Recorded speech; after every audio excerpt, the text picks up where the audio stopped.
नमस्कार दोस्तों, स्वागत है मेरे YouTube channel Indian Ayurvedic doctor पर। दोस्तों, मैं हूं आपका दोस्त MKS माइसैनी। दोस्तों, हम बात कर रहे हैं फिजियोलॉजी की शॉर्ट नोट्स। ठीक है, उसमें है शारीर की व्याख्या। फर्स्ट वाला दोष धातु मल की प्रधानता वाला हमने पहले अपलोड कर चुका हूं मैं, आप प्ले लिस्ट में जाके देख सकते हैं। दूसरा टॉपिक है शरीर की व्याख्या। अब इसमें हम क्या क्या स्टडी करेंगे, इसमें आपको नोट्स मिलेंगे, इंपॉर्टेंट टॉपिक्स मिलेंगे, क्वेश्चन किस तरीके से आते हैं वो बताऊंगा मैं क्यों, और कौन सा श्लोक आपको याद रखना है वो बताऊंगा। नोट्स की PDF तो आपको मिलेगी। तो काफ़ी सारी बातें, मतलब एक क्विक लेक्चर, जो फास्ट लेक्चर होते हैं ना, उस तरीके से हम डिटेल में लेक्चर्स जब पूरे नोट्स अपलोड करा दूंगा मैं आपको, तब शुरू करूँगा।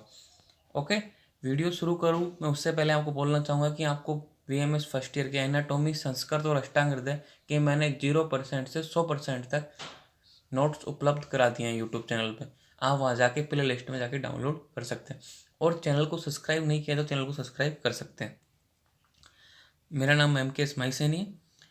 हम बात करते हैं शरीर की व्याख्या। अब इस चैप्टर में हम पढ़ेंगे शरीर व्युत्पत्ति, निरुक्ति, शरीर के पर्याय, क्रियापद की व्याख्या, शरीर उत्पत्ति परिभाषा, धातु भेद से पुरुष संख्या, षड धातु पुरुष, दोष धातु मलों की पंच महाभूत से उत्पत्ति। अब ये सारे टॉपिक वही हैं जो कहीं ना कहीं रिपीट हुए हैं, तो मतलब वेरी वेरी इंपॉर्टेंट, क्योंकि ये टॉपिक ऐसे हैं जो एनाटॉमी, फिजियोलॉजी और पदार्थ विज्ञान फर्स्ट ईयर में तो इन 3 सब्जेक्टों में रिपीट होते हैं, और आने वाले सेकंड ईयर में चरक संहिता में रिपीट होते हैं। इसलिए वेरी वेरी इंपॉर्टेंट है, क्योंकि ये बार बार रिपीट हो रहे हैं। अब ये रिपीट क्यों हो रहे हैं? क्योंकि आयुर्वेदा आपस में कोऑर्डिनेट है, लिंक है। फिजियोलॉजी एना में आ रहा है, एनाटॉमी फिजियो में आ रही है, पदार्थ विज्ञान में, क्योंकि इन सबका बेस है चरक संहिता। चरक संहिता, सुश्रुत संहिता, अष्टांग हृदय, इन तीनों से कोटेशन उठ के इन सब्जेक्टों में डाले गए। बेस तो चरक संहिता है ना, तो चरक संहिता से ही क्वेश्चन वो कोटेशन बनाए, चैप्टर वहाँ से, मतलब छोटा छोटा भाग बना के अलग अलग चैप्टर बना दिए गए, इसलिए ये रिपीट हो रहे हैं बार बार। तो ये चैप्टर आपको याद करना इसलिए ज़रूरी है कि आपको फिजियोलॉजी में ये क्वेश्चन नहीं आएगा तो एनाटॉमी में आ जाएगा, और एनाटॉमी में नहीं आएगा तो पदार्थ विज्ञान में आ जाएगा। कहीं ना कहीं एक क्वेश्चन आ जाता है। तो आप शुरू करते हैं वीडियो।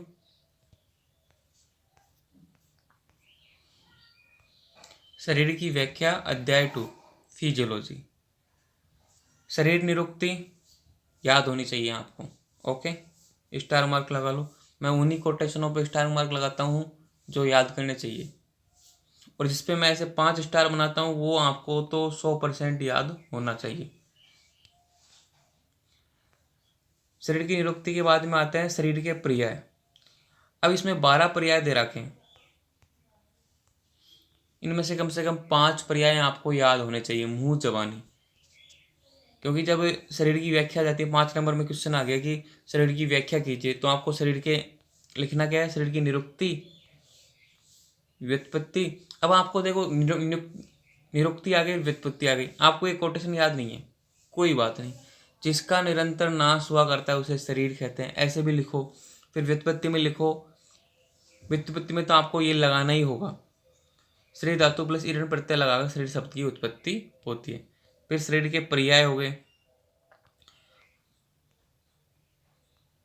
क्लेवर, गात्र, वपुः, सन्हन, वर्ष में, विग्रह, शरीर, काय, देह, मूर्ति,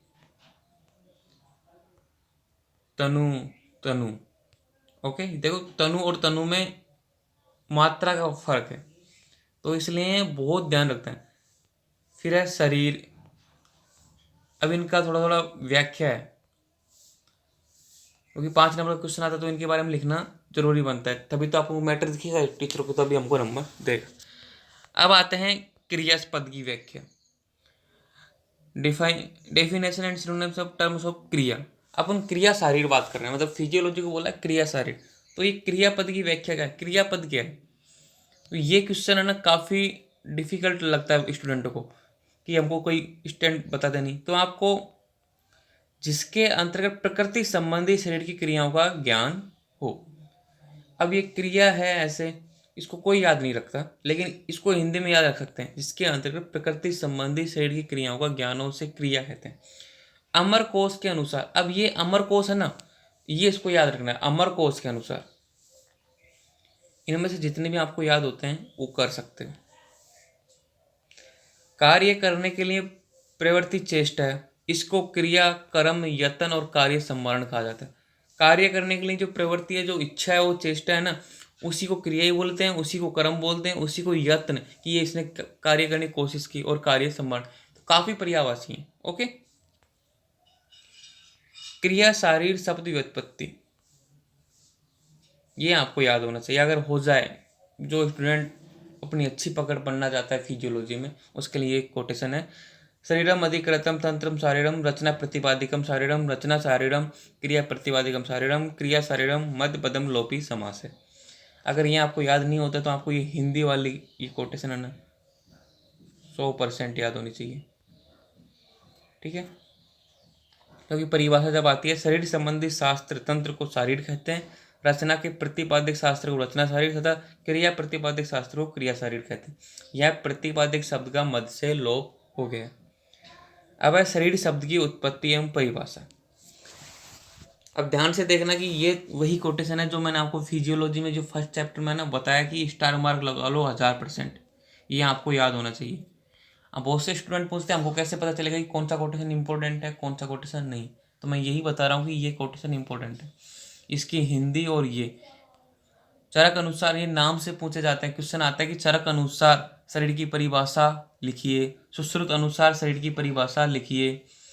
अगर आपको नंबर 2 में आया तो आपने हिंदी में लिख दिया चाहे कोटेशन में लिख दिया, 2 नंबर मिलेंगे आपको। ठीक है। लेकिन 5 नंबर में आ गया चरक और सुश्रुत के अनुसार शरीर की परिभाषा, तो आपको दोनों लिखने हैं, तत् श्रीराम और शुक्र श्रोणित। ये पूरा कोटेशन याद होना चाहिए, मुंह जवानी जैसे अपन बोलते हैं ना, कुछ भी नींद में बुलाते हैं 1 से 10 तक गिनती, लेकिन आयुर्वेद के स्टूडेंटों को भी इस तरीके से ये कोटेशन याद होने चाहिए। तत्त शरीरम चेतनाधिष्ठानम पंच महाभूत विकार समुदाय समूह भाई शुक्र श्रोणितम गर्वा से स्तंभ, ये इस तरीके से आपको ये दोनों याद होने चाहिए, और इनका हिंदी अनुवाद। तो शरीर की उत्पत्ति और परिभाषा चारक अनुसार और सुश्रुत अनुसार बता दिए। ये धातु भेद से पुरुष संख्या एवं परिचय, अगला टॉपिक है धातु भेद से पुरुष संख्या एवं परिचय। हम सिलेबस वाइज चल रहे हैं। पहला मैंने जो चैप्टर था वो पहले अपलोड कर दिया, ये सेकंड चैप्टर है। अब ये क्वेश्चन ऐसा है जो 10 नंबर में आने लायक है। बिकॉज क्यों, अगर आपको पदार्थ विज्ञान में नहीं आएगा तो ये एनाटोमी में आ जाएगा, एनाटोमी नहीं आएगा तो ये फिजियोलॉजी में आएगा। इसलिए ये 10 नंबर का क्वेश्चन है और लेंदी क्वेश्चन है। धातु भेद से एक भेद, द्वय भेद, फिर त्रिभेद, फिर पंचमाभू, फिर षड धातु पुरुष, इस तरह चतुर्विंशित, इस तरीके से लेंदी क्वेश्चन है बड़ा। तो ये 10 नंबर में आने के चांसेस रहते हैं। नहीं 2 नंबर में से इसमें छोटे छोटे क्वेश्चन तो बहुत सारे बनते हैं, मैं आपको बताऊंगा। पुरुष व्युत्पत्ति और निरुक्ति। पुरुष क्या है, आप व्युत्पत्ति और निरुक्ति और पुरुष। पुरुष शब्द पुरु अगमन धातु से बना है, जिसका अर्थ है गमन है, एक देह से दूसरे देह में। वह लोक में होता है, वह पुरुष कहलाता है। पुरुष के संयोग से संचार निरंतर चलता है। आयुर्वेद में पुरुष का अस्तित्व धातु भेद से स्थान, उपयोग, आकृति, स्थिति एवं संगठन के आधार पर एक धातु, षड धातु, एकादश धातु, सप्तदश धातु, चतुर्विंशित धातु एवं पंचविंशित धातु पुरुष के नाम से वर्णित है। अब क्वेश्चन 2 नंबर में किस तरीके से आते हैं कि सप्तदश धातु में कौन कौन आते हैं, चतुर्विंशी धातु में कौन कौन आते हैं, पंचविंशी धातु में कौन कौन से तत्व आते हैं। इस तरह के क्वेश्चन आते हैं 2 नंबर में। और 10 नंबर में क्वेश्चन आ गया तो आपको धातु पुरुष को सही विस्तार से समझाइए। अब जितने भी ये पुरुष है ना, एक दस सप्तदश चतुर्विंश, सबके बारे में लिखना आपको, इसलिए ये क्वेश्चन इंपॉर्टेंट है। एक धातु पुरुष में क्या है, चेतना धातु को भी पुरुष माना गया है। आयुर्वेद शास्त्र चिकित्सा में उपयोग न होने से इसे चेतना पुरुष का ग्रहण नहीं होता, क्योंकि इसकी चिकित्सा नहीं की जा सकती आयुर्वेद शास्त्र के अनुसार, तो इसका एक ग्रहण नहीं होता। दी धातुज पुरुष। क्षेत्र क्षेत्र भेद से क्षेत्र शरीर है, इस शरीर में जो आकार स्थित रहता है उसे आत्मा। तो क्षेत्र क्या है और क्षेत्र क्या है, क्षेत्र तो है शरीर और क्षेत्र क्या है आत्मा। आत्मा और शरीर मिलकर दी धातुज पुरुष बनाते हैं। अब है त्रिधातुज, वेरी वेरी इंपॉर्टेंट। सत्व, आत्मा, शरीर, त्रिधातुज पुरुष बनकर त्रिधातुज पुरुष बनाते हैं। अब आपको ये एक धातु, द्वि धातु, त्रिधातु, षड धातु, आकाश, ये 2 नंबर में मोस्टली क्वेश्चन आता है। षड धातु पुरुष में कौन कौन आते हैं, तो आपको ये कोटेशन याद होने चाहिए। चरक शारीरिक स्थान या चरक सूत्र स्थान में से एक, कोई सा भी एक याद रख लो, कोई जरूरी नहीं है दोनों। तो आकाश, वायु, अग्नि, जल, पृथ्वी और चेतना धातु मतलब आत्मा। पंच महाभूत प्लस आत्मा को षड धातुज पुरुष माना जाता है। आप ऐसे भी लिखोगे तो आपको 2 नंबर मिलेंगे। और इंपॉर्टेंट है, स्टार मार्क लगाओ। त्रयोदश धातु पुरुष, 3 दोष 7 धातु और 3 मल मिलकर त्रयोदश मतलब 13 धातु पुरुष बनाते हैं। सप्तदश मतलब 17, आत्मा, एकादश इंद्रिया मतलब 5 उपेंद्रिय, 5 कर्मेंद्रिय और 1 मन, और शब्दादि 5 अर्थ, शब्द स्पर्श रूप रस गंध, ये मिलकर 17 शब्द पुरुष बनाते हैं। ओके। चतुर्विंशति 24, वेरी वेरी इंपॉर्टेंट। कभी कभी 5 नंबर में आया चतुर्विंशित तत्वात्मक पुरुष को सविस्तार से समझाइए। तो एक ही क्वेश्चन बन रहा है, लेकिन अब एग्जाम की दृष्टि से वो अलग अलग क्वेश्चन बनाता है। वो किस तरीके से आपसे पूछता है वो उसके ऊपर डिपेंड करता है।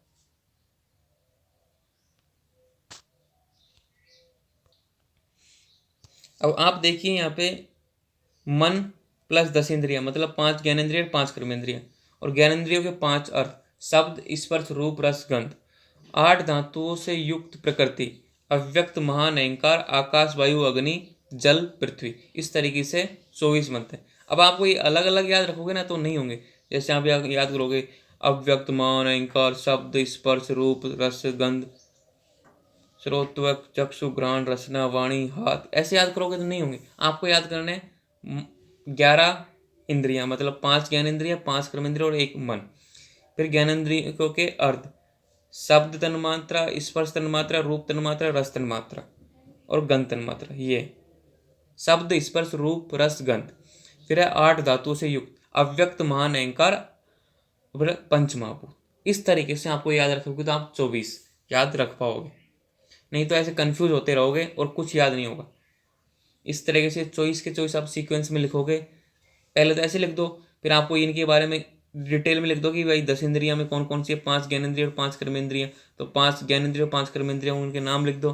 फिर ज्ञानेंद्रियों के 5 अर्थ लिख दो।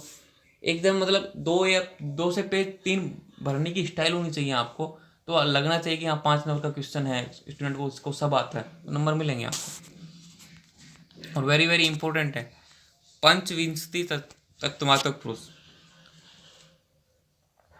अव्यक्त मान अहंकार, एकादश इंद्रिया, पंच तन्मात्राएं, पंच महाभूत और चेतना, इसमें एक आत्मा को और जोड़ा गया, इसलिए 25 तत्व। सांख्य मत अनुसार भी यही माना गया। ये सब तो 24 तत्व जड़ है, पुरुष यह 25वां तत्व है। पुरुष मतलब चेतना, मैं बताया ना, मेधादि विकरण कार्य से तथा मूल प्रकृति रूप के कारण मिला हुआ ज्ञान करने वाला है। अब देखो मैंने बताया था आपको कि षड धातु पुरुष 2 नंबर में ज्यादा इंपॉर्टेंटली आता है। देखो अब षड धातु पुरुष का चिकित्सीय महत्व, इसलिए वो इंपॉर्टेंट है क्योंकि षड धातु पुरुष वेरी वेरी इंपॉर्टेंट है। 2 नंबर में 3 नंबर में जो आपके जो छोटे क्वेश्चन आते हैं, बहुत सी यूनिवर्सिटियों में, अलग अलग राज्य के अलग अलग यूनिवर्सिटियों में छोटे छोटे क्वेश्चन आते हैं, तो उनमें ये षड धातु पुरुष का चिकित्सीय महत्व, ये षड धातु पुरुष में कौन कौन आता है हो जाता है। इंग्लिश मीडियम हो चाहे हिंदी मीडियम हो, आपको बस आंसर आना चाहिए अच्छा। एक धातु पुरुष चिकित्सा करने योग्य नहीं है क्योंकि रोग के अधिष्ठान तो शरीर में मन है। रोग किसमें होते हैं? आत्मा में थोड़ी होते हैं। आत्मा में रोग नहीं होते, रोग होते हैं ओनली शरीर या मन में, क्योंकि दोष, शारीरिक दोष और मानसिक दोष, तो या तो दोष शरीर को दूषित करेंगे या मन को दूषित करेंगे, इसलिए रोग शरीर में और मन में होते हैं। आत्मा एक बिल्कुल प्योर है, स्वच्छ, उसमें रोग नहीं होते। आत्मा को मलिन कौन करता है? या तो मन करता है या शरीर करता है, इसलिए आत्मा चिकित्सा हो ही नहीं सकती धातु पुरुष की। अब आता है षड धातु पुरुष, आकाश वायु अग्नि जल पृथ्वी, सभी द्रव्य पंच महाभूतों से बना है, शरीर भी पंच महाभूतों से बना है। अब शरीर का इसमें अधिष्ठान हो चुका है और आत्मा है ही, शरीर का अधिष्ठान हो गया तो आत्मा आ गई, आत्मा के साथ मन भी आता है, आपको पता है, तो मन भी आ गया, शरीर भी आ गया और आत्मा भी, इसलिए ये चिकित्सीय धातु पुरुष है। इसकी चिकित्सा होती है क्योंकि शरीर और मन की चिकित्सा होती है। यहाँ चेतना शब्द से मन के साथ आत्मा सहित आत्मा का ग्रहण होता है। मैंने आपको बताया ना कि आत्मा के मन सहित आत्मा ग्रहण आता है, क्योंकि ये मन, जहाँ आत्मा आ जाती है ना वहाँ मन का भी समावेश हो जाता है, और जहाँ मन का समावेश हो जाता है वहाँ आत्मा भी समावेश हो जाती है।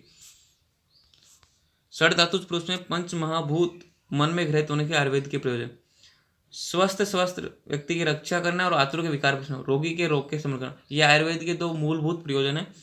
तो कोई भी आपका मतलब ऐसे क्वेश्चन आए ये चिकित्सीय महत्व क्या है किसी भी पॉइंट का, आपको चाहे पदार्थ विज्ञान हो, फिजियोलॉजी, एनाटॉमी में, अगर आयुर्वेद की दृष्टि से चिकित्सीय महत्व पूछे तो आपकी सबसे पहली लाइन यही होनी चाहिए कि आयुर्वेद के मूलभूत सिद्धांतों का जो आयुर्वेद का मुख्य प्रयोजन है, इसको सिद्ध करने के लिए इसका चिकित्सीय महत्व निम्न प्रकार से। और आयुर्वेद का के प्रयोजन ये हैं दो: स्वस्थ व्यक्ति के स्वास्थ्य की रक्षा करना और रोगी के रोग को शमन करना। इन दोनों प्रयोग षड धातु पुरुष पर हो सकता है, क्योंकि व्यक्ति का शरीर है, बॉडी है, तो अच्छे आहार विहार, दिनचर्या, ऋतुचर्या से उसका स्वस्थ व्यक्ति की स्वास्थ्य की रक्षा कर सकते हैं। और रोगी, अगर वो रोग हो गया, किसी कारणवश नियमों के पालन नहीं किया, तो हम उसके रोगों को भी दूर कर सकते हैं। इसलिए षड धातु पुरुष, जो 6 धातुओं से मिलकर जो पुरुष बना है ना, वो चिकित्सीय पुरुष कहलाता है। क्वेश्चन आता है कि चिकित्सीय पुरुष किसे कहते हैं? सॉरी, इसमें अलग लिख रखा है। इन दोनों का प्रयोग षड धातु पुरुष पर हो सकता है, अतः षड धातु पुरुष को कर्म पुरुष और चिकित्सीय पुरुष, देखो हाँ सही है, कर्म पुरुष और चिकित्सीय पुरुष और अधिकरण पुरुष आदि कहा जा सकता है। और चतुर्विंशी तत्वात्मक पुरुष को भी राशि पुरुष कहते हैं। अब क्वेश्चन आता है राशि पुरुष किसे कहते हैं और इसे भी चिकित्सीय पुरुष क्या कहते हैं? अब दो कन्फ्यूजन हो गया। देखो, आयुर्वेद में आचार्य ने तो बोल दिया, अब लेकिन अपने लिए कन्फ्यूजन पैदा करके कि चिकित्सीय पुरुष, क्वेश्चन आएगा कि चिकित्सीय पुरुष किसे कहते हैं, तो आपको लिखना है कि चिकित्सीय पुरुष, षड धातु पुरुष को चिकित्सीय पुरुष भी बोला जाता है।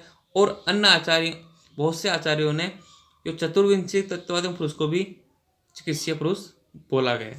इसको आपको क्लियर करना है, ये डाउट ही तो आपको मन को फंसाते हैं। अब फिर देखो, यहाँ पे आया षड धातु पुरुष चिकित्सीय पुरुष है।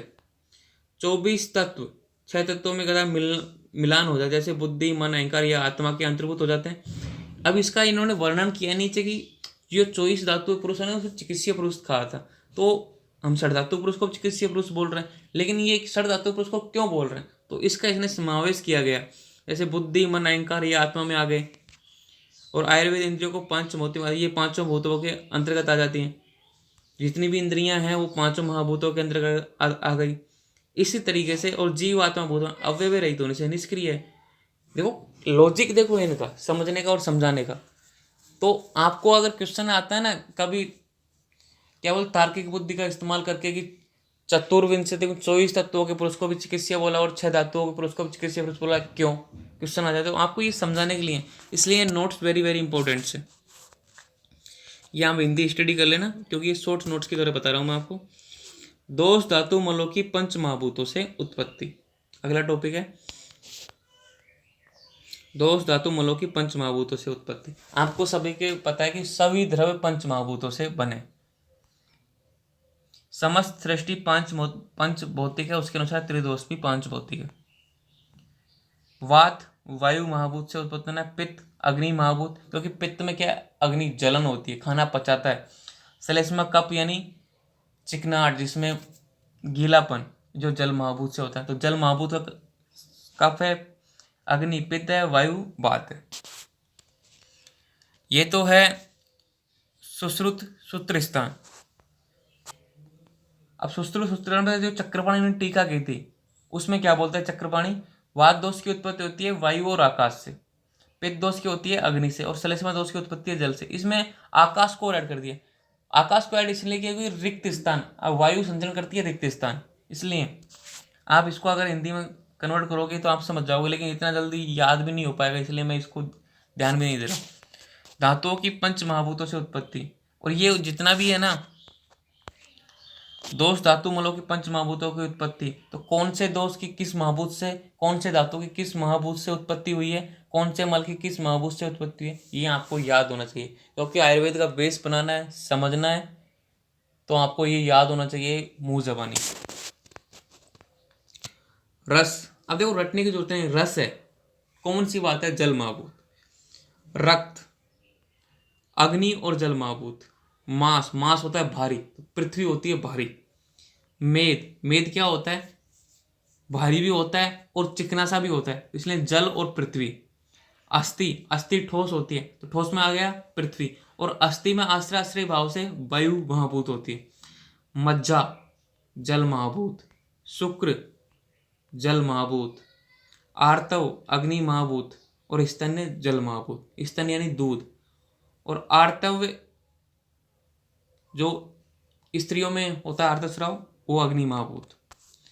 मलों की पंच महाभूतों से उत्पत्ति, मूत्र जल व अग्नि, पुरुष पृथ्वी महाभूत, और स्वेद जल महाभूत। देखो रटने की जरूरत नहीं है, समझो। मज्जा क्या है? मज्जा, आप सोचो कि बोन मैरो, हाँ भाई बोन के बीच में रहता है तो जल महाभूत। शुक्र जल महाभूत।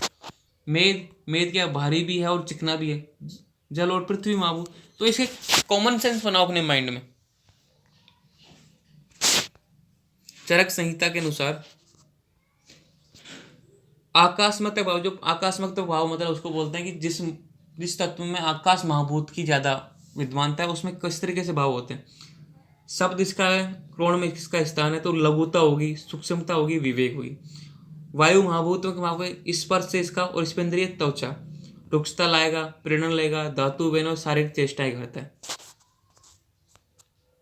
अग्नि तो रूप, इसका जो अर्थ है रूप है, स्थान नेत्र है, तो प्रकाश, पाचन, उष्णता लाएगा।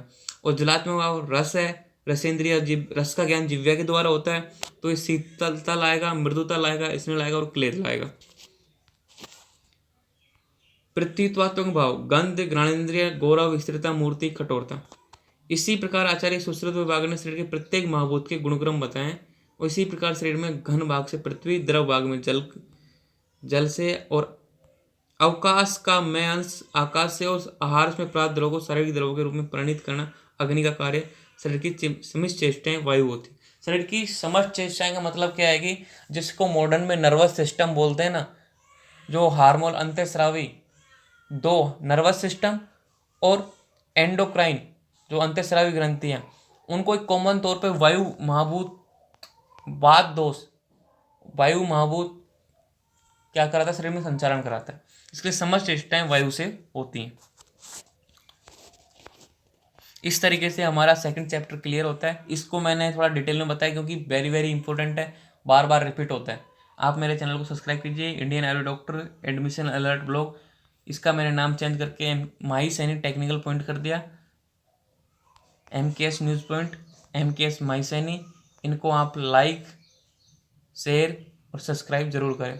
Thank you. कोई क्वेश्चन हो, कोई क्यूरी आप कमेंट में बता सकते हैं, हम आपको रिप्लाई जरूर करेंगे। आप इंस्टाग्राम, टेलीग्राम, FB, ट्विटर से भी जुड़ सकते हैं, वहाँ भी हमसे क्वेश्चन पूछ सकते हैं, बात कर सकते हैं, वहाँ भी हम आपको जवाब देंगे। हमारी टीम इसी काम में लगी हुई है। Thank you.